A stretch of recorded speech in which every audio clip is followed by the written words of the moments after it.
Тэгэхээр сүүлийн үед усрахыг борооны улмаас замын нөхцөлт ихээр үүсэж байна тий. Энэ нь болохоор замын хөдөлгөөний ачааллыг одоо нэмэгдүүлж агаад иргэдийн зүгээс ч гэсэнтэй их шүүмжлэлтэй хандаж байна. Тэгэхээр нийслэлийн автозам хөгжлийн газраас энэ одоо борооны уснаас үүссэн одоо замын нөхцөлтүүдийг яагаад тэр дор нь ингэж засчих болтгүй юм бэ? Энэ талаар та тодорхой хариулт өгч. За сүүлийн үед одоо усрахыг бороо нэлээд их орсон байна. Энэтэй холбоотой нөхөн өдөрлүүдийн бүх төсөв тооцоог бид гаргаад ирсэн хөрлийн хэмжээ. Тэгээд холбогдох удирдлагуудаа мэдэгдээд бид яаралтай арга хэмжээг одоо аваад явж байна. За яагаад тэр доор нь бид засч чадахгүй байна вэ гэхээр нэгдүгürt бид технологийн горим алдагдуулах гэсэн.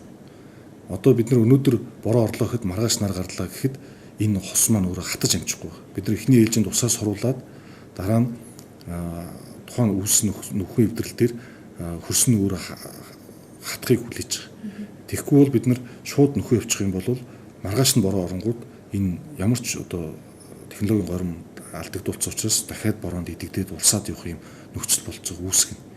За хоёрдугаарт бид нөхөд хийгээд явъя гэхэд тийм цаг хугацаа олдохгүй байна.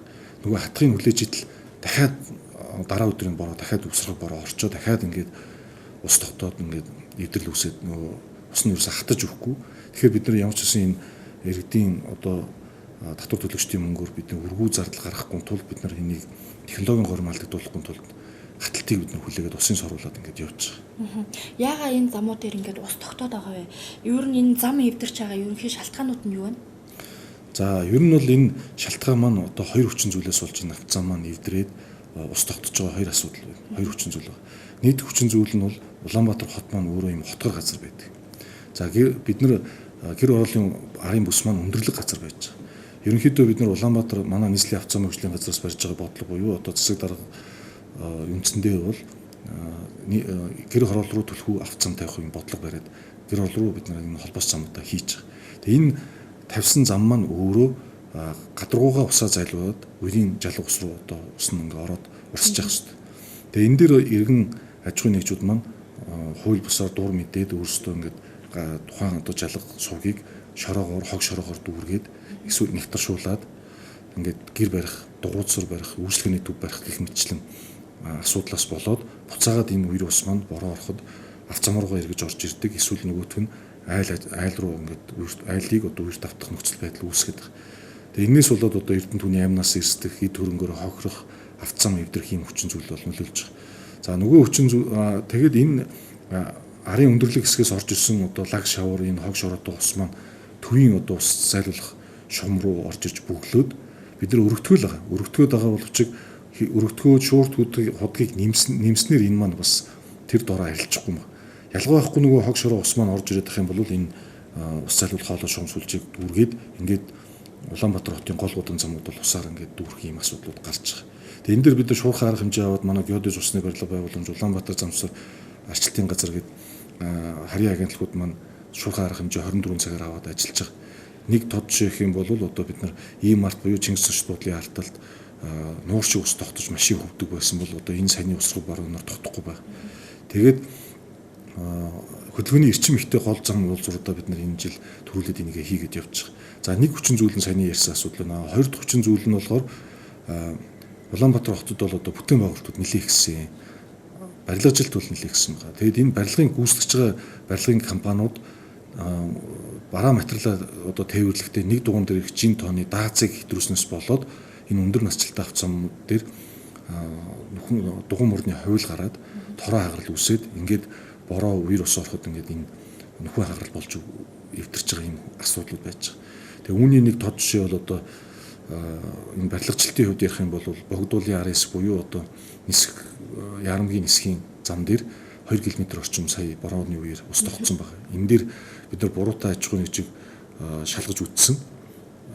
Засаг дарга хүртэл өөрөө бичилж очсон байгаа. Бичиж очиод тухайн одоо буруутай этгээдийн одоо хуулийн этгээдүүд дээр хариуцлагыг хүлээгээд тухайн зам шавар тогтсон байсныг өөрсдийн хөрөнгөөр нь бид нар гаргуулаад засуулсан. Одоо богдуулын үерийн жалгын хаасан асуудлыг бид нар авч хилцээд дахиад одоо тэрийг шийдэх асуудлыг ингээд хилцээд явж байгаа. Ер нь бол бид нар хариуцлагыг ингээд цаашаа ингээд тооцоод явахаар ярьж байгаа.